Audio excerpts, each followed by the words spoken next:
Now to what archaeologists have called a once-in-a-lifetime discovery in a bit of wasteland in the shadow of the Shard, which used to be used as a car park for years.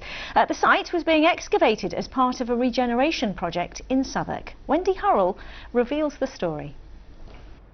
Beneath our feet lay untold treasures buried by time. Building new doesn't always mean eradication. Sometimes it's the opportunity to peel back the layers and reveal the relics of Londoners before us. In this case, it's a beautiful, vibrantly coloured mosaic, delicately created by the most artisan Romans, when our city was known as Londinium.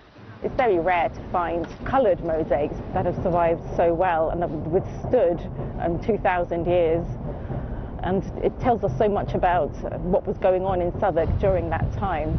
The owner of this establishment or this building had money to spare and had the resources in order to lay down not one but two mosaics in the same room.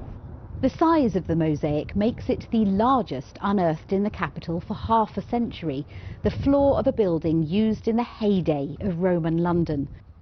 On a map of how the River Thames looked then, this side was a series of shingle islands through which streams meandered, the city centre joined by a bridge to the north bank.